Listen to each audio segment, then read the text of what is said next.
Yeah, we can do a video for him. I could show you my record collection. That'd be, I'm sure that's entertaining. Yeah.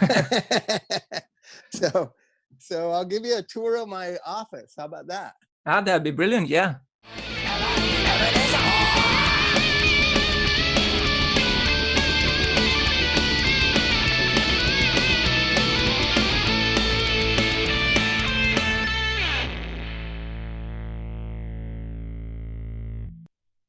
Okay, so how do we go to video right now? I here, think, I see it. I see it. Start yeah, video. It's a start video. Let me pull up mine as well. It's okay, I'm gonna let's turn it around and you can see my office. Okay. So looks really, I do see Jethro Tull there. Yeah. yeah. And that's a good record too. Yeah. Yeah.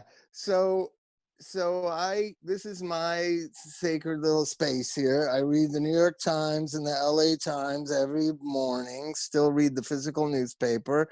There's Metal Box, one of the greatest albums ever made, Public Image Metal Box. Flea bought this for me when we were like kids. I still have it. There's the Bicycle Thief on vinyl. There's the Clash. There's Velvet Underground. There's Charlie Parker. There's Jane Birkin, my favorite, Serge Gainsbourg. And then I just have CDs.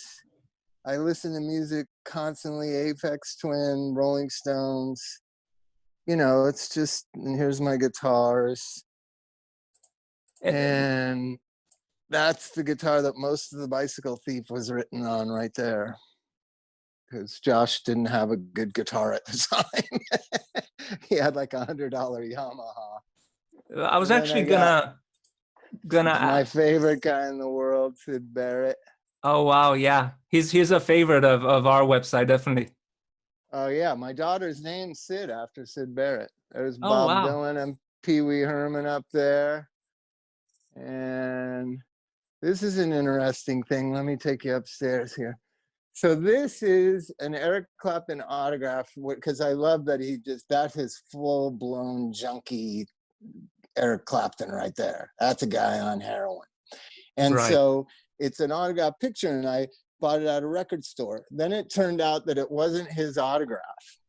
then I met him, and I told him the weirdest thing. I bought this autograph picture of you, and it turned out not to be your autograph, and it was fake. And he wrote a new one to me.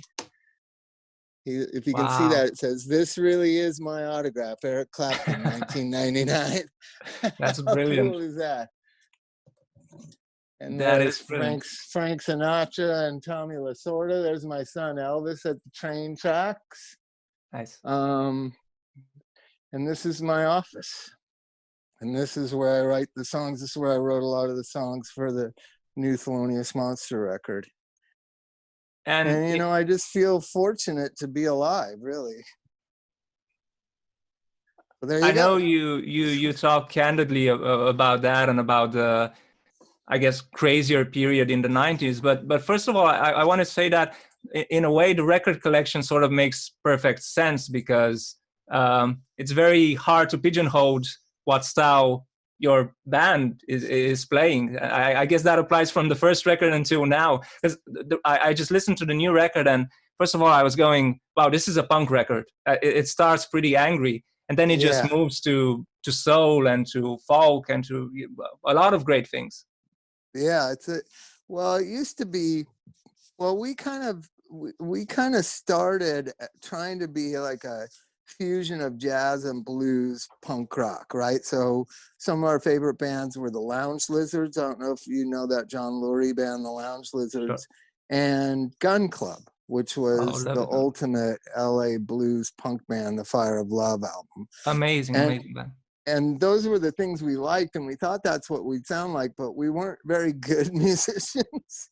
So it kind of sounded like this cacophony of trying to sound like something and not really capturing any of it. And what was interesting, 20 years later, it seemed like music was stalled. And me and John Frusciante talked about this. Music was kind of stuck in the like late 90s. It didn't know where to go. And so what you started seeing was this kind of nostalgia. They were new bands like Interpol, Vampire Weekend, White Stripes that were new and exciting and wrote good songs, but they were actually copying specific bands because and they were such good musicians, they could sound exactly like those bands. And so in the prior generation, we were trying to sound like those bands, but weren't good enough musicians to sound like it. So it came out unique, is what I think. Right? Definitely. And it's not that I didn't like those bands. I certainly love White Stripes and Jack White. It's just, as soon as I heard it, it reminded me of two bands in particular. One was called Flat Duo Jets, which were out of Athens, Georgia in the early 80s. They were just a guitar player, singer, and a drummer. And then Gun Club. I heard Gun Club and Jeffrey Lee Pierce through White Stripes. And Interpol, obviously Joy Division, Vampire Weekend, Talking Heads, and kind of New York hipster stuff. And it was because they were such great musicians, they could actually sound like those bands. Yeah, definitely. It's true. And I think the White Stripes actually covered the Gun Club, if I'm not mistaken. I think they had like a B-side collection of a few of their songs. Oh my God, they might have. Yeah, Fire of Love is like a monumental album in LA musicians' minds. I mean, and it was strange because here's this masterpiece record made for $1,000. Right. They made that record in 5 days for $1,000, and it just blew every musician I know's mind. Like everyone we knew, like how did this crazy little guy Jeffrey Lee that we all knew make a record this good? But it sort of makes sense. Wasn't he out to make a Blondie record? I think that's what I read, that he was really into Blondie. Yeah, he and was his trying to initial make a plan Blondie record, and that came out. Right. Yeah. So you know, and nowadays I just think that there's something, we're in a missing link moment in rock music, and I think it's because rock music's trying to play this game of social media and digital presence and whatever, and you know, you have to go. I've seen all these bands. I've seen Jethro Tull, I've seen Led Zeppelin, I've seen Public Image. I saw Public Image before that Metal Box album came out.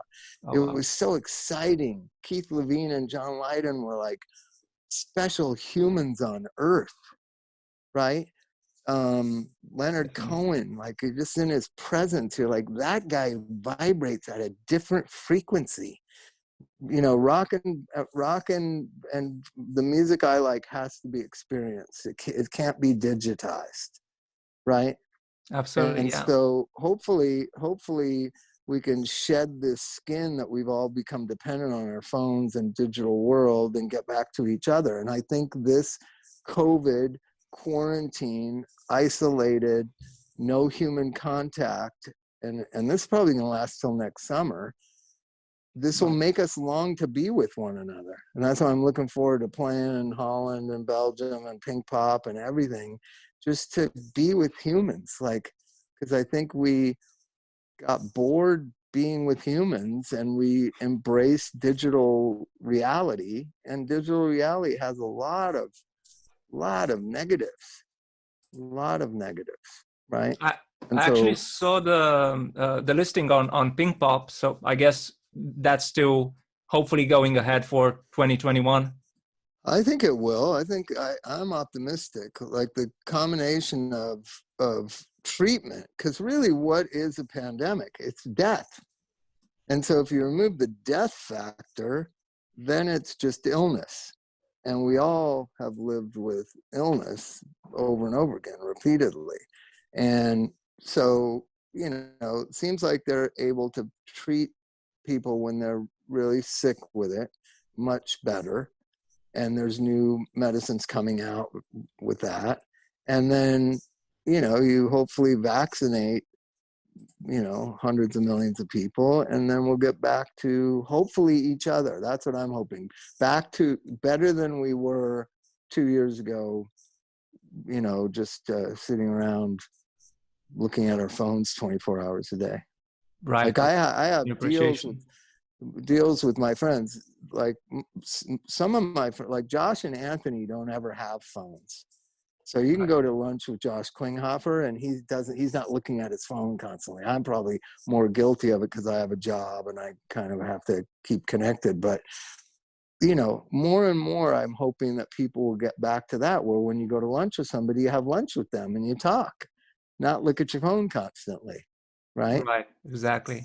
I actually wanted to ask you about Josh, and I guess about the Bicycle Thief record.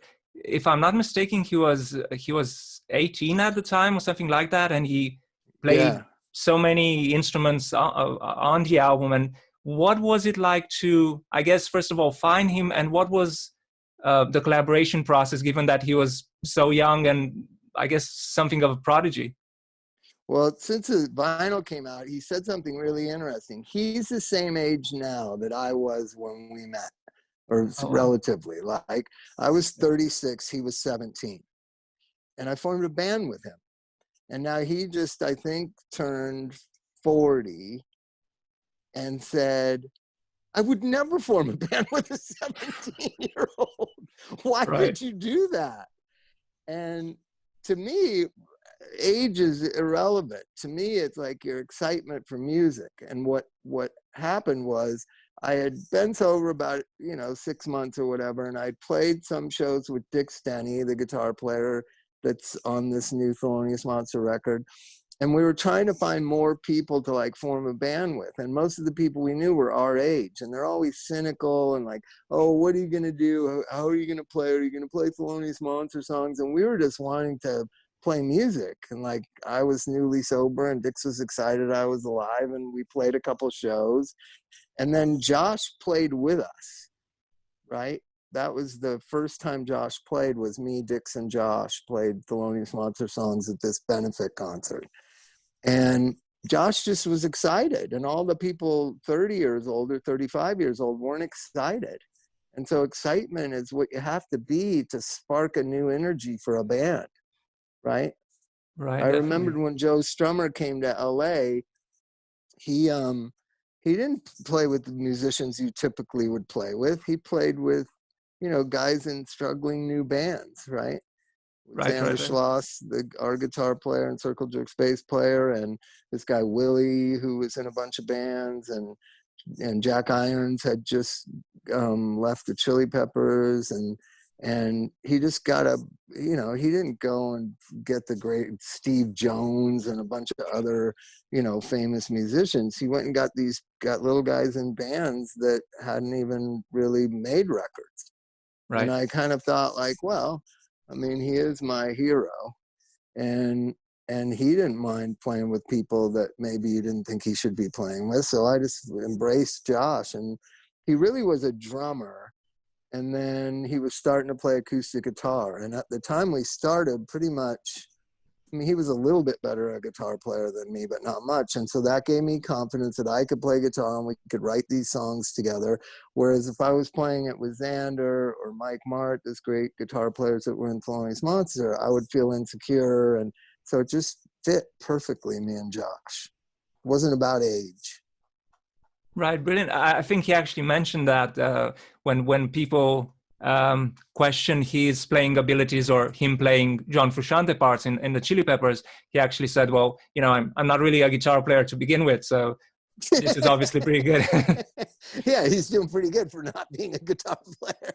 Right, Yeah, right, I right, would say, what I like on the new record, and Josh has a lot to do with the Thelonious Monster record, which is most especially he was so encouraging of it, and he's such a loving, encouraging guy that it was hard for the guys in Thelonious to be grumpy about him. We started at his he has this like complex of where he makes music, and he has all these different rooms in this warehouse, and he said, oh, you guys can just use the main room, and just that's where we wrote the songs at Josh's place.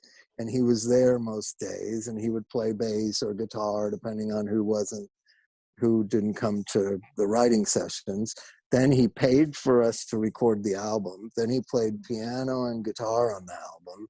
I mean, he's just an angel. He really is. You can't say enough good things about Klinghoffer. He's one of a kind. And so he had such an instrumental part of it. But when he played guitar one of the first sessions we did, and I was like, well, we got a lot of guitar players in Thelonious Monster. Then he played piano, and I was like, yeah, you got to do that. And in the middle part of the song Buy Another Gun, it's Josh playing piano. It sounds so Oh, beautiful. wow. It's this little break in the middle.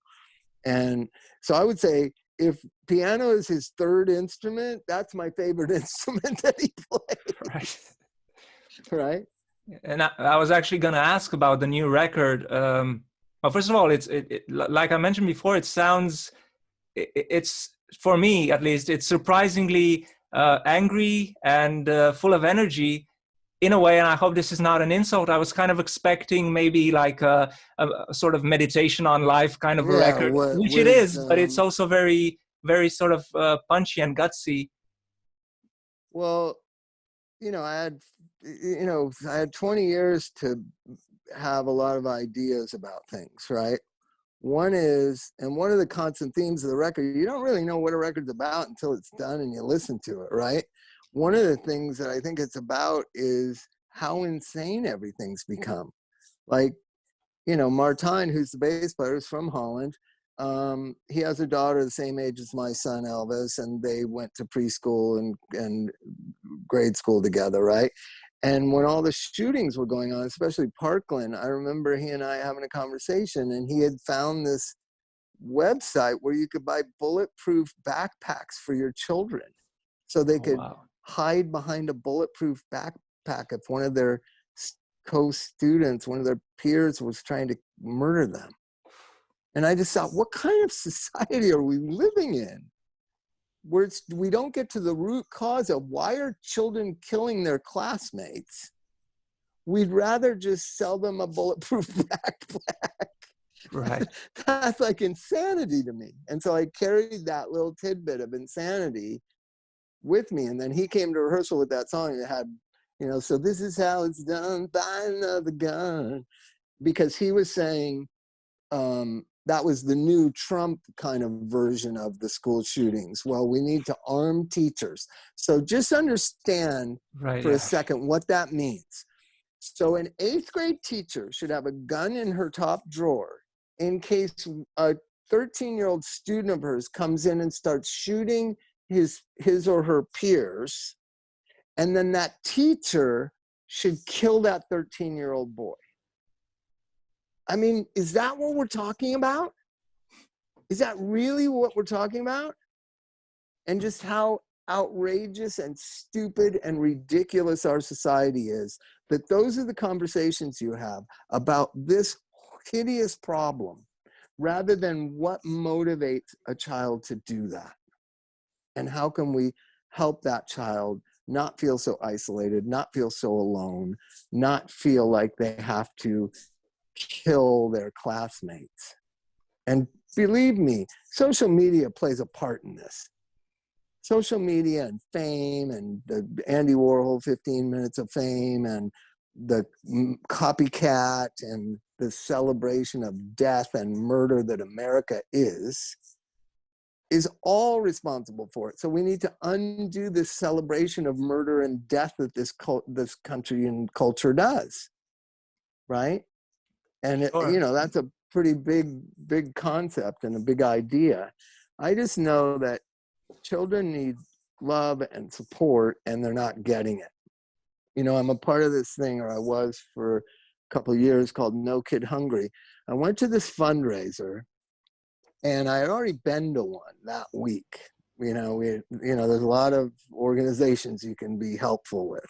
And so I had what a friend of mine called philanthropic burnout. Like, I had been to the Music Heads dinner, been to Flea's music school fundraiser, and then this was the third thing in like 2 weeks. And I didn't want to go, but it was at my friend's house, and he said, you got to come. And so I went, and I was sitting next to the great basketball legend, Baron Davis. He's a great philanthropist here in LA. He's a basketball player, played in the NBA for decades. And he was sitting next to me, and the guy giving the kind of pitch for the nonprofit said, how many children do you think in America don't know if they're going to have breakfast tomorrow. That was a question that this nonprofit had raised at this dinner. And I looked at Barron, he looked at me, and he like put out like 4 fingers, like 4? Like 4 million kids? And I was like, it can't be 4 million, like 3 million. Like 3 million kids don't know whether they're going to have breakfast tomorrow.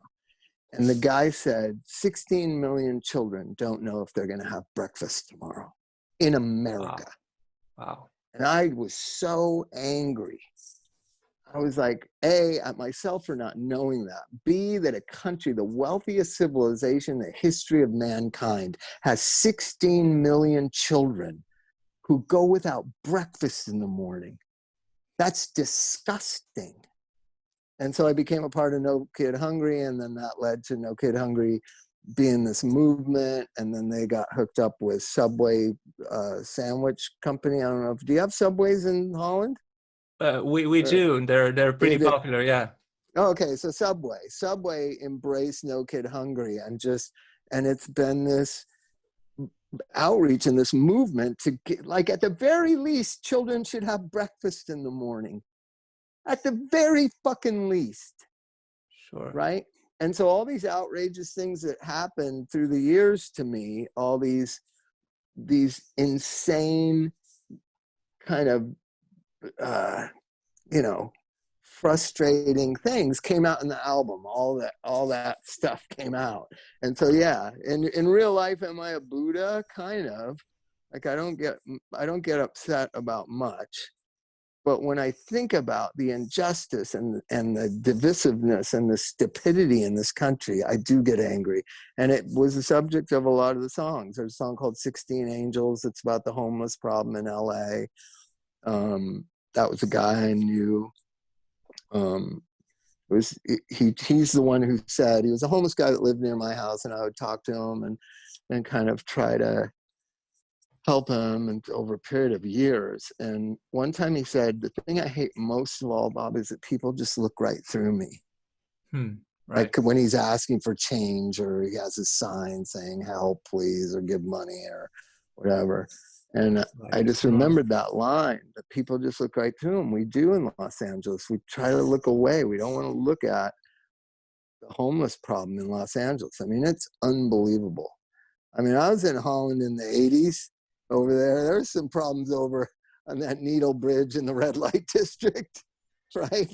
I'll be honest with you, just so it's just to avoid any confusion. We're actually in Romania, so you're in Romania. Much worse problems than that, I guess.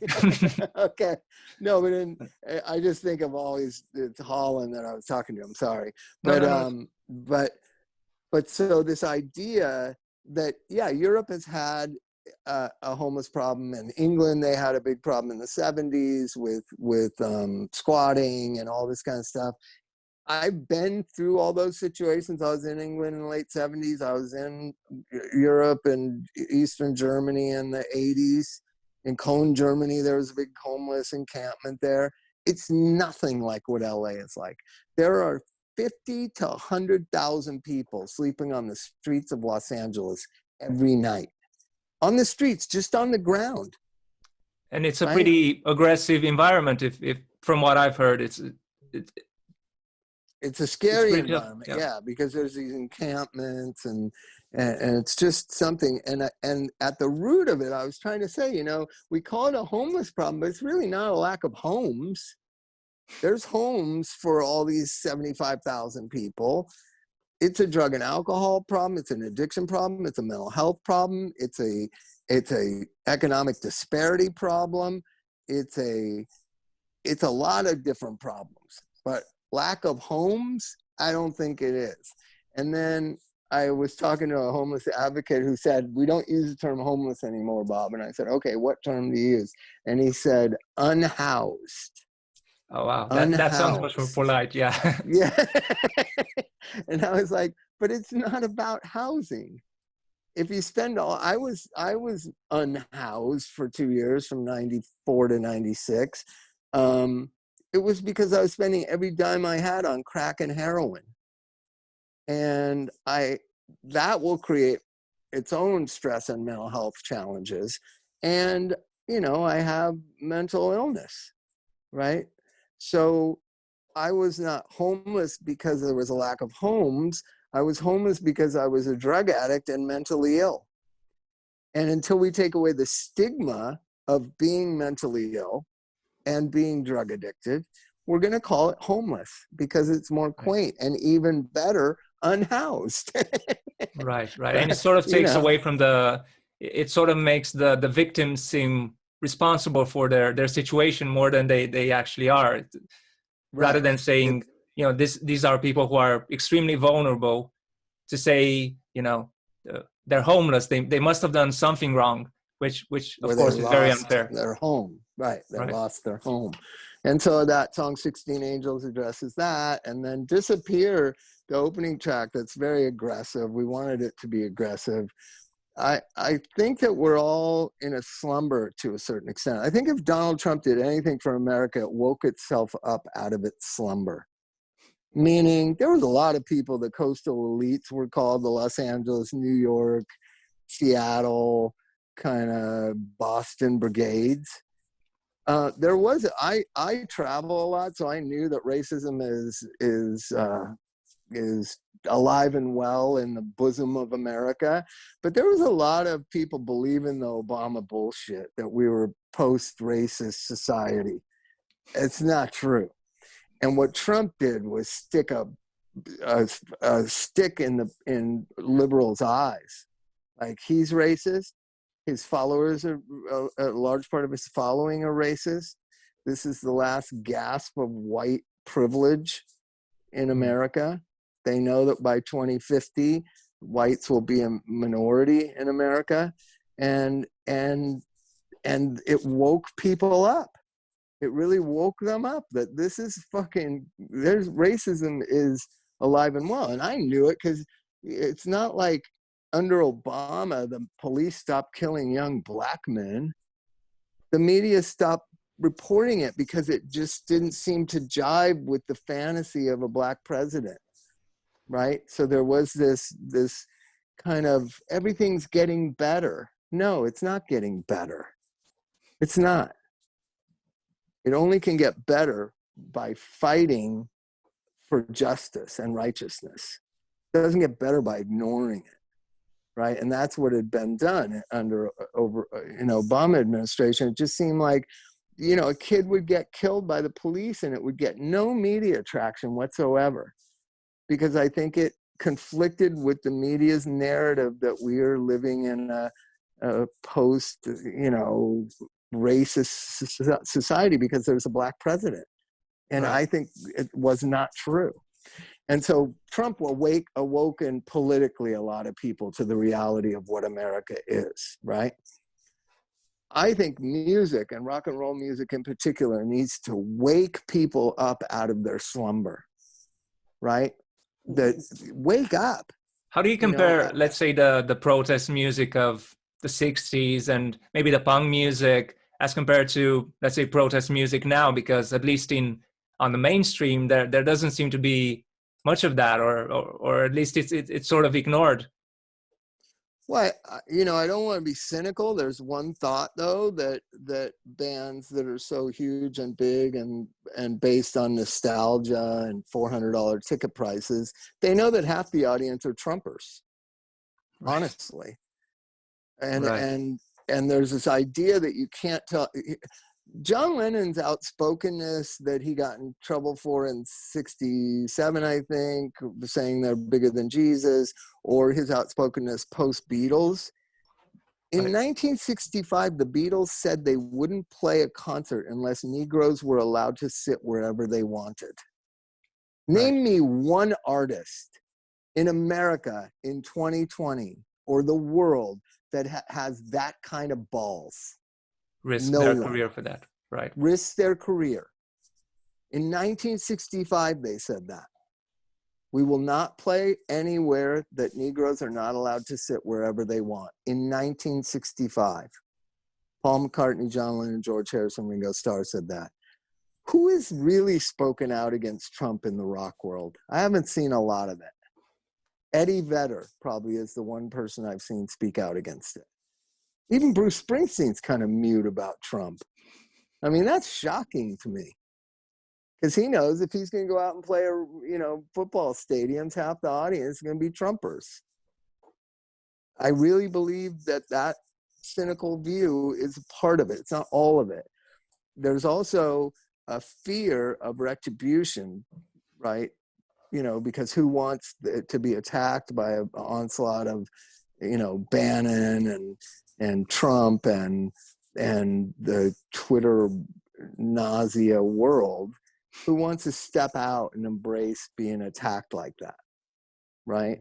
Right. So there's this twofold thing, like, but all it's going to get me is a bunch of grief, and it could lose me a third, a half of my audience.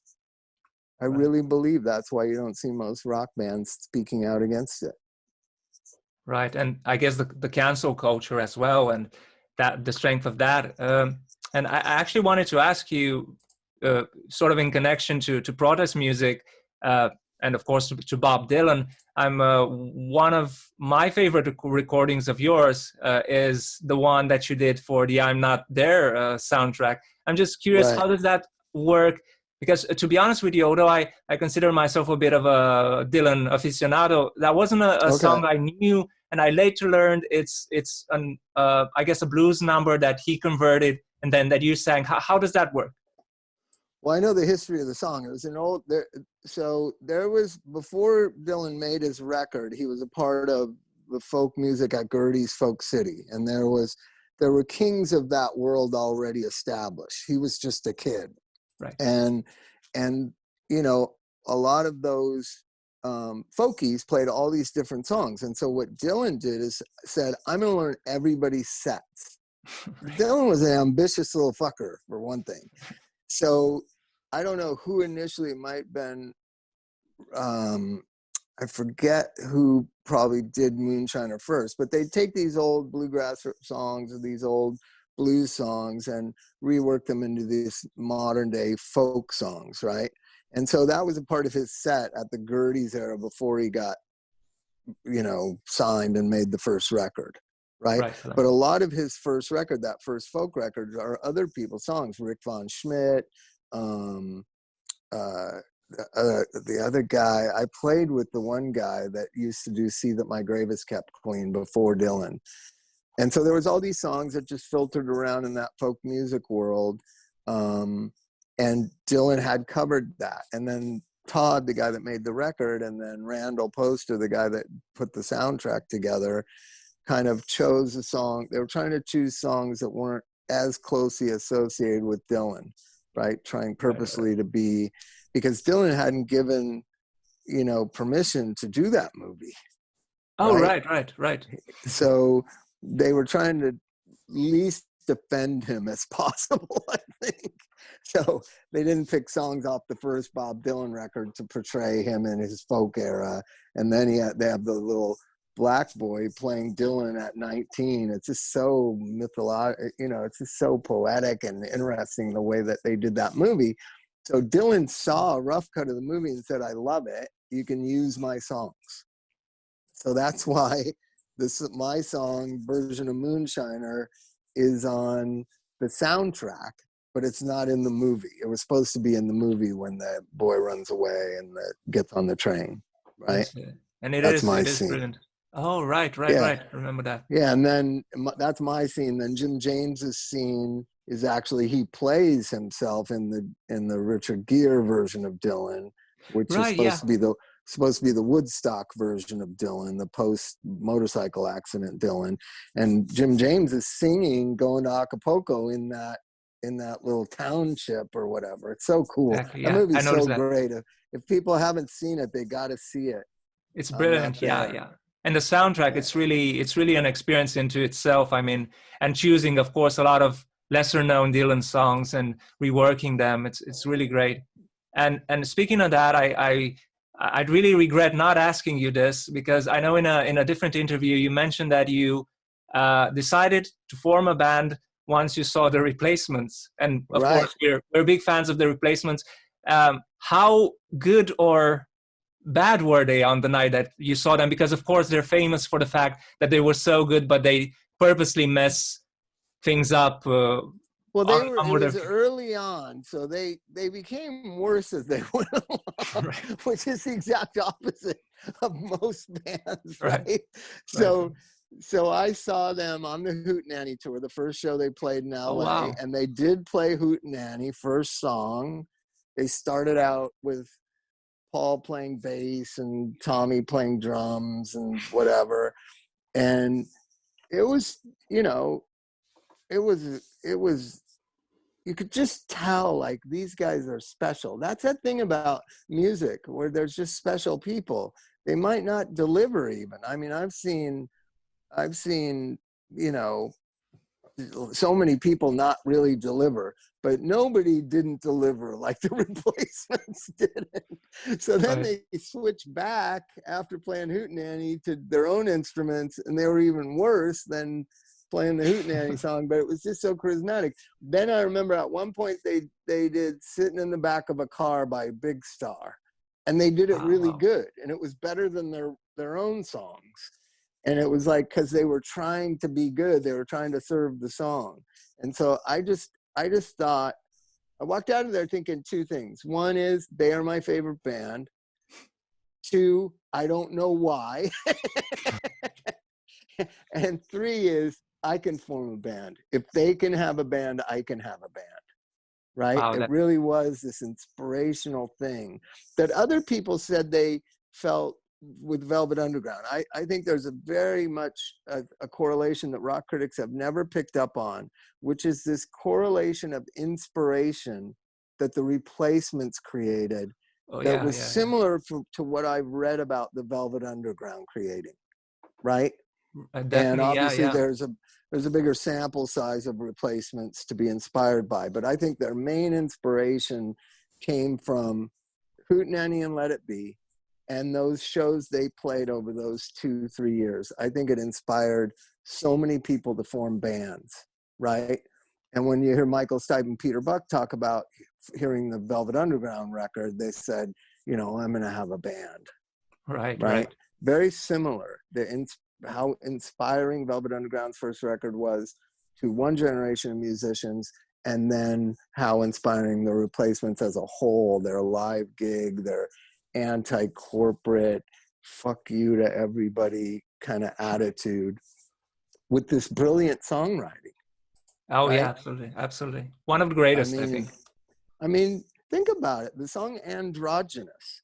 Paul Westerberg wrote that song in 1984. What are we talking about the last 2 or 3 years in our politic and in our social kind of communities? Transgender rights, LGBTQ. He wrote a song about it in 1984. Right. You know what I mean? Exactly. He's a mind-blowing talent, Paul Westerberg. I think there's that famous quote of his regarding the Replacements. He used to say, "Never let them see you try." and well, I did see him one time. Because I just idolized him, and he was pretty gracious about it, but also we were like drug buddies. So, you know, I had that way of becoming drug buddies with my idols. Like, I don't know how that is. Drugs are the common denominator between the audience and the performer, right? At least when I was in the 80s. So, you know, when I started making music and playing music, I would talk to him about it whenever I'd see him. And I said, you know, I wrote this song and I realized it's called Happy on the first Thelonious Monster record. And I said, I realized it's just basically If Only You Were Lonely with different words. And he goes, that's okay. Everybody does that. And I thought he would be mad if he heard my record and he'd go, that's my song. He just changed the words. He said, listen to Hard Luck Woman and listen to Unsatisfied. Meaning wow. Hard Luck Woman by Kiss. Never once put that together. Yeah. So we're all inspired by each other and whatever. And he helped me realize that. But so Thelonious Monster was playing a show in Hollywood, and we had hung out the night before all night doing coke. And I went home like at 6 a.m. And he was supposed to play in Pomona here where I live now. And all of a sudden I was at my club, the Lingerie, where I was playing, and him and Tommy walked in, and I go, what's going on? And he goes, they wouldn't let Tommy drink at that fucking place, so we're not going to play. Can we play on your equipment here? And I said, sure. And so before we went on, they went up and they played for about 20 minutes, and they were amazing. Wow. And they played the song Can't Hardly Wait. That's the first time he had just written it. And it was amazing. But not only never let them see you try, only try when nobody knows you're playing. Right. Right? Because it was like, Thelonious Monster was coming up. There was like 50 people there. The replacements of this big band, they come in and play on our equipment and played excellent. They played Alex Chilton. They played Can't Hardly Wait. And that Please to Meet Me hadn't been made yet. And there was nobody there to see it.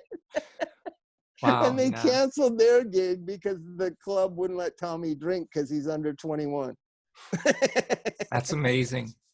Now, so I know that eventually they did try to work with some major labels, and that didn't exactly pan out. And I'm wondering what the experience was like for you. I guess in '92 you made a record on, I think it was Capitol Records. Yeah, and I'm curious what landscape was like then. I'm not sure that those sort of contracts even exist anymore. No, they don't. But the thing was, if something, all the things that were successful, it wasn't planned, right? So the Chili Peppers covering Stevie Wonder and having this huge international hit with it, that wasn't planned. Oh, wow. That's just like a happy accident because they're great and they work hard and they made 4 albums and they keep at it and they're a great live act. And so accidents happen. Accidents happen for public image. When John Lydon wrote that song, May the Road Rise With You, May the Road Rise With You, that was like a top modern rock hit. Like, who would think Johnny Rotten would have a hit like that sounded like that and pretty singing and whatever. And so I always think that the record industry missed the fact that the things are successful are kind of happy accidents by people that you believe in their talent and their hard work ethic and their songwriting ability. So what happens is something like a happy accident will happen, like Beck's Loser. Beck was an acquaintance of ours and a little kid that I knew since he was 10 years old. Oh, wow. So he has this happy accident, right? Then they go around and they run around, they sign anybody that looks like or sounds like Beck. Right. Rather than all the Beck-like people that are great songwriters, that work hard, that put on an entertaining show. They don't. They just go try to find little Becks and little Beastie Boys and little Chili Peppers and little Pearl Jams. And I've watched them time and time again do that. And what Thelonious Monster was they were trying to force us into the Chili Pepper box. And we had nothing to do with the Chili Peppers. We don't look like the Chili Peppers. We don't sound like the Chili Peppers.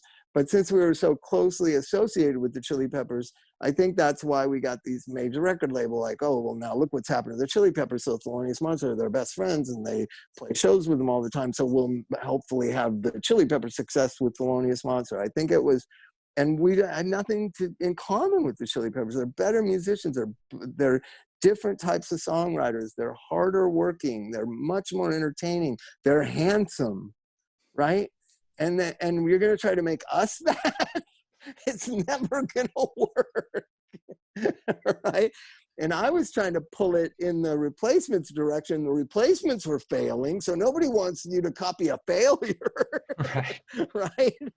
And so then, the obvious kind of thing was Michael Stipe. And what they wanted after the failure of the Thelonious Monster, there was this idea that they were going to model me after Michael Stipe or something. And I was going to wear suits and be like Michael Stipe or something. It's just a lack of imagination that the record business had post the 70s, I think. It's just, and now it has no imagination.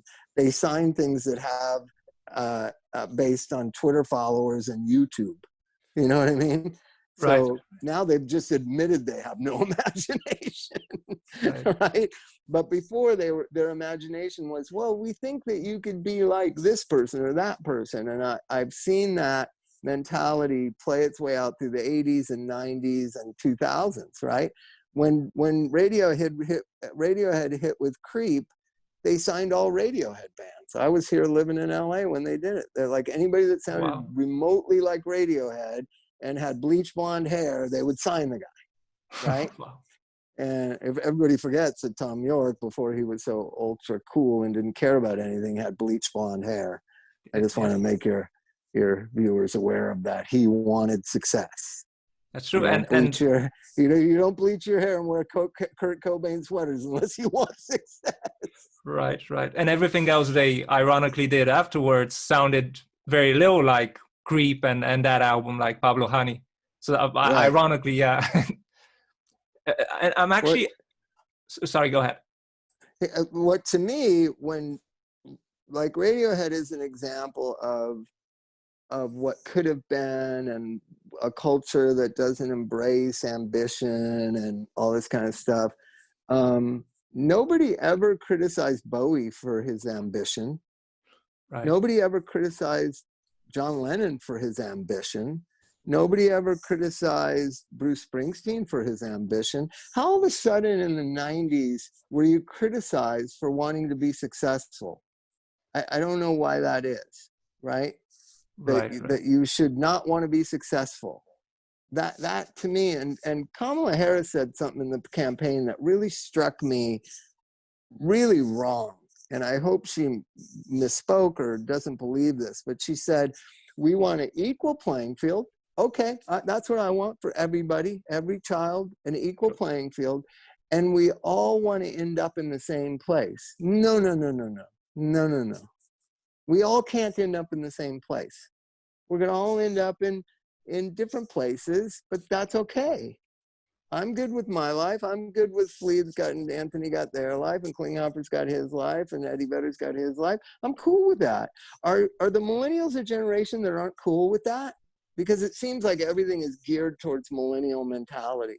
Are millennials not cool with some people have great financial success? Some people have great spiritual success.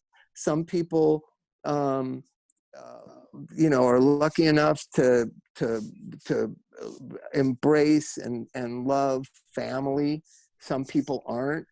Is it just everybody has to end up in the same place? And I said it to my wife when she said it on TV. I said, I know where she lives. She lives in a huge mansion in Brentwood. Do we all get to live in Brentwood? Right. Do we all get to live there? We all end up in the same place? It's okay not to end up in the same place. That's what I was taught, right?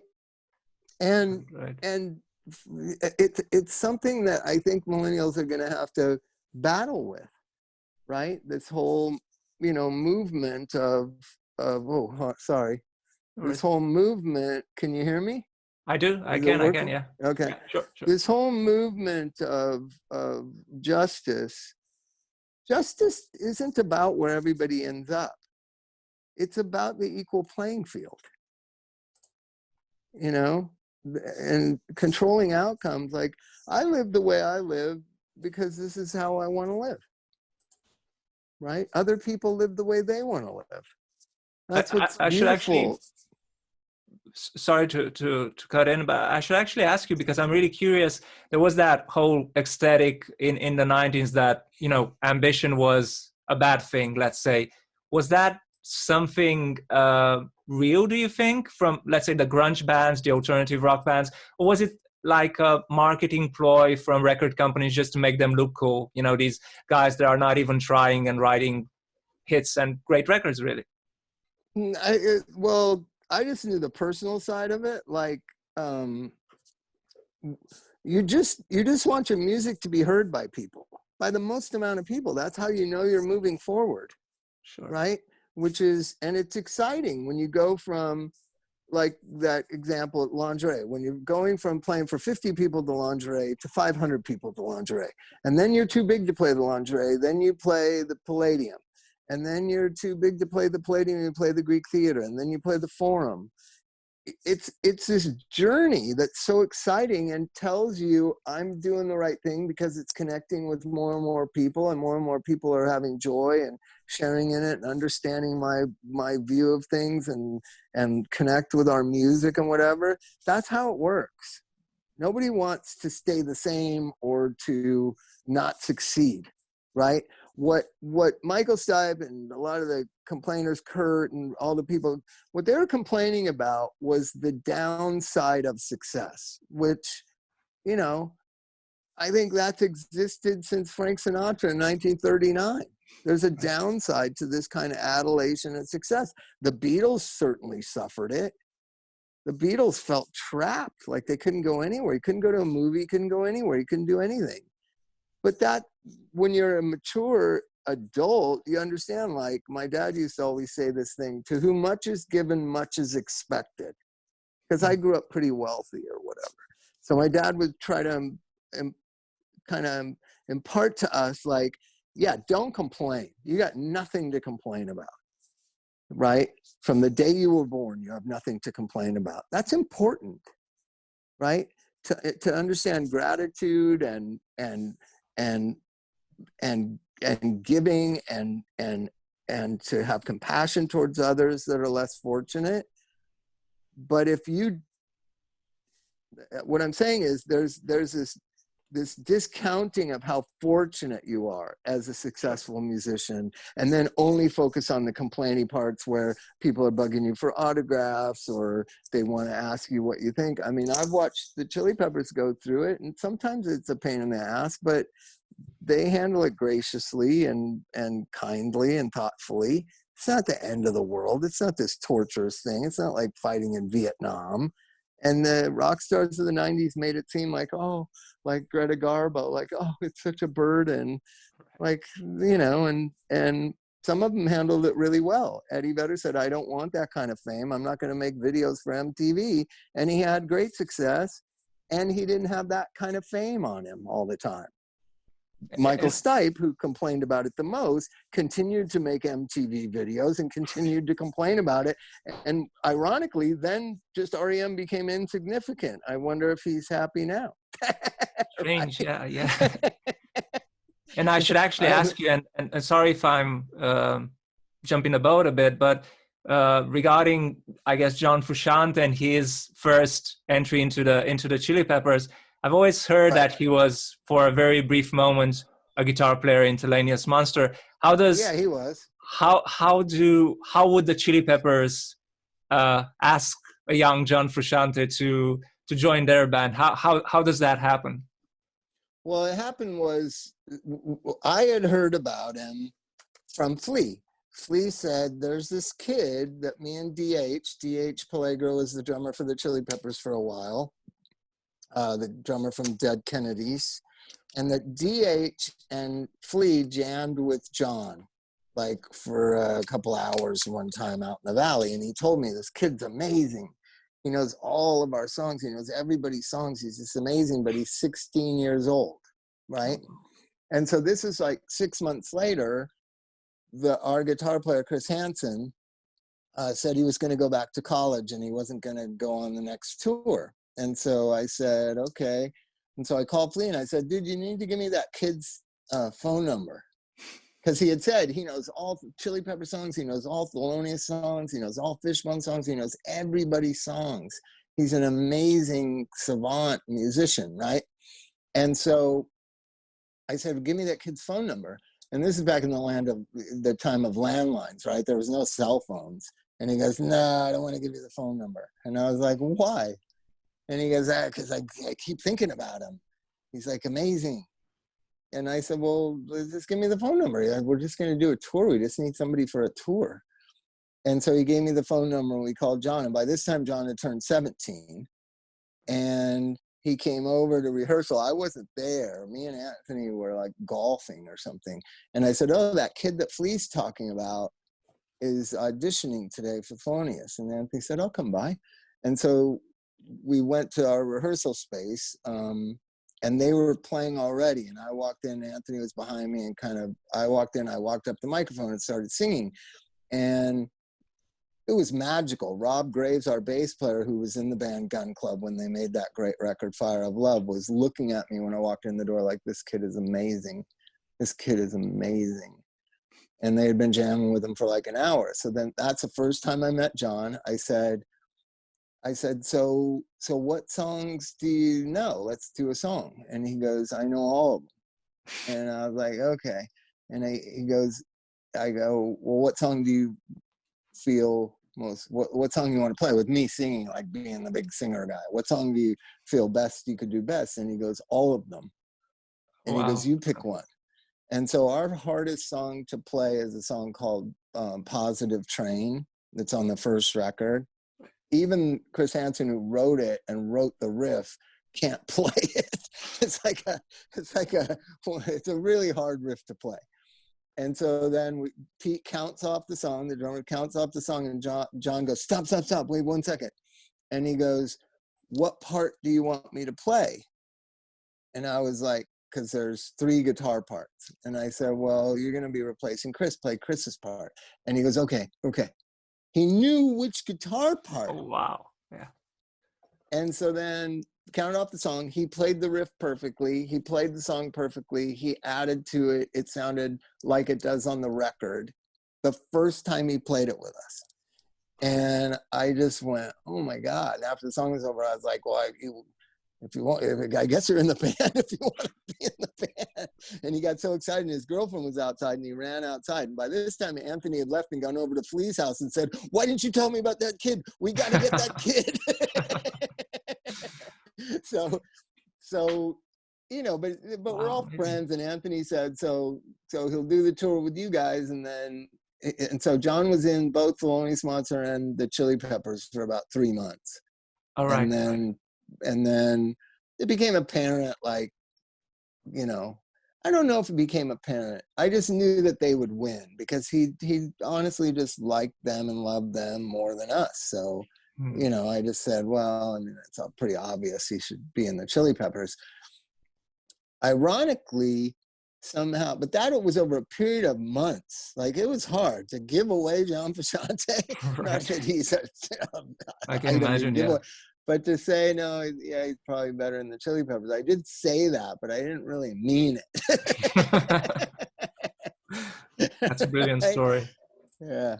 And it actually worked out for them. It did. Are you actually surprised that he's come back to the group? No, I've been saying it for a year. You know, I just knew that, you know, bands are like a marriage you can never divorce, right? So you know what I mean? You can quit it, but you're still associated with that band. I've watched so many band members try to move on from bands. It's just almost impossible. I mean, still to this day, Foo Fighters have been around for how long? 25 years? Something still like that, to yeah. this day, it's the Nirvana drummer. Right. You know what I mean? Right. So bands are these marriages that are even more of a marriage than, you know, it's like family. So I recognized that Josh had been in the band for 10 years. They made 2 records. They'd had some fun and whatever. And it was kind of at that point where John should come back. So I said to Anthony, John's going to come back. This is about a year and a half ago. And he said, never, he won't do it. And I was like, no, he's going to come back. I can just tell. And I said, but there's going to be a problem with Klinghoffer and Frusciante because they were best friends, and you know, you got to work that out, and just say, you know, Josh moved to keyboards and second guitar, and then John come back, or John write the songs and you guys make the record together, and then John doesn't go on tour. But you got to figure that out. And Anthony was like, it's never going to happen, dude. Why are you talking about this? And I said, it's going to happen. We're family. He's like a little brother to us. There's no way. He's been gone for too long, right? And so, and then it happened, and it happened however it happened. And I think everybody feels good about it. You know, at first it was shocking. I was angry. I thought they shouldn't do it at Christmas time. I don't know. And then Flea was like, what are you talking about? Just wait until when? And I was like, I don't know. You're doing this at Christmas. This is fucked up. But I'm excited.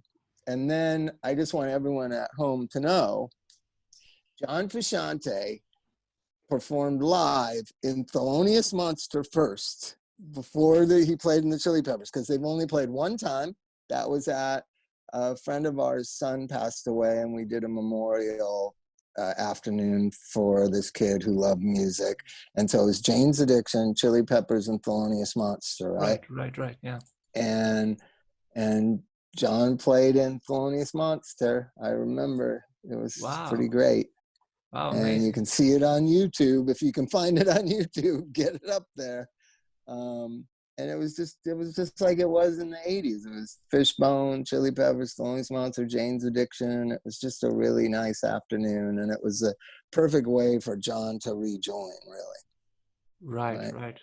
And in closing, I actually wanted to ask you, you mentioned in one interview a while ago that there's a Bob Forrest solo album that you made after, I guess, the band split up initially, that was never released. And I'm really curious what you're planning to do with that, and more curious, what does it sound like? It sounds like, I don't know, of that era, kind of like pop music. It was in 91 I made it. So Thelonious Monster had broken up, or, you know, and bands are like families. That's why I say we broke up in 1990, I think, or 91. And though I get all the blame for it, there's, you know, that I was this greedy person that wanted to move on. The other thing that was happening was we were about to sign a major record deal, and everyone was saying that the band wasn't good enough, right? That Pete wasn't good enough. And I wasn't secure enough in myself to say, listen, Pete Weiss may not be a great technical drummer, but he's my drummer, and he listens to the words I say, and he accentuates the songs, and he arranges the songs. You can't just throw him away for some studio drummer. I wasn't strong enough to say that. I just kind of didn't know what to say, and the whole thing just got uglier and uglier, and you know, and people were quitting anyways. And I feel like I just wish I was stronger then, and then the solo record thing wouldn't have happened. So, but it's pretty awful, I can tell you. It's got the Michael Bolton. It's got aspects of Michael Bolton, and what's it got? Richard Marx, and it's got combinations of all the worst 90s music. Wow. With me singing on top. And what was that a conscious choice to move in that direction, or did it just sort of happen when you started writing it? It happens. Like when you're recording it, it doesn't sound as bad as when they put all the bells and whistles on it, and the background vocals on it, and the keyboards and the hand claps, and Anthony says it best. It's best left unsaid. It's best left unheard. So, you know, but you know, since then I've learned a lot. Like there's nothing wrong with that kind of music. It's just, I'm not that type of music, right? It's important to know who you are and what your strengths and your weaknesses are. This is as a person, as a musician, as a citizen, you know, to know like where you stand and what you're capable of accomplishing and what you're not. And I think that that's a large part of the problem in our society is people don't know. There's something called the Dahlian-Kruger. Have you ever heard of this? It was this psychological study. I forget what it's, and it's just about over the generations, people become less and less able to self-reflect and to see themselves clearly, right? And I was trapped in a in a world where I didn't know who I was. I didn't know what my strengths and weaknesses were. And so then I could be pushed and pulled and kind of manipulated and want to be manipulated. And I see that in our society, right? I see it. Like the best example being Trump doesn't care about these people. He doesn't fucking care about them. It's so obvious to anybody with half a brain and eyes.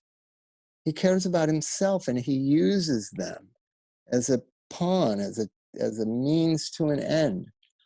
And they will die for him. That is a lack of self-awareness. Right. This guy doesn't care for them at all, and they will die for him. That's incredible. So when you put it in the modern political context in America, it's not as, like what I did to not know myself and like sell my band out or whatever, or make a shitty record. Like it's pretty harmless compared to a guy that tells people don't wear masks. It's all fake media. And then it's been estimated, there was a Stanford medical poll that it's been estimated that 700 people have died as a direct result of going to Trump rallies. Oh, wow. I mean, think about that. So they literally, I'm not making it up, they literally will die for this guy, and he could care less about them. That is the responsibility of those people who idolize this guy. Right? Right. So cool. Thank you so much. And in a way, I feel like I've intruded too much on your time. And thank you for being so kind and for sharing your stories. I love talking. I'll leave you with Greta Garbo. Let's see here. Where is my photo thing? I just love Greta Garbo. There she is. Oh, wow. That's brilliant. It's beautiful. Is she Romanian? No. Where is she from? I think maybe Hungarian of Hungarian. No. Right. Or was she Swedish? I may be mistaken. I think she may have been Swedish. I think her father was. She might be Swedish, but she doesn't seem Swedish to me. Yeah, exactly. She doesn't have those, classic, I would say, traits. Maybe she would look more Eastern European. Yeah, she's Eastern European. Interesting, yeah. All right, well, it's great. Have a great week. Oh, I'll show you. I got a Bob Dylan autograph picture here. You're a Dylan. Oh, yeah, absolutely. Absolutely, there you go, Bob Dylan. Wow, and he signed one of the earlier photos as well. That's amazing. Yeah. That's beautiful. And then there's Led Zeppelin. Wow, yeah. I know that photo. Yeah, it's brilliant. It's the greatest band. Incredible band. Great. My daughter. That's Sydney. Beautiful. That's Sid and her passport photo. Really nice. Thank you so much. Americans. All right, great to talk to you. Have a great day. As well. Have a great day. Goodbye. Okay, bye.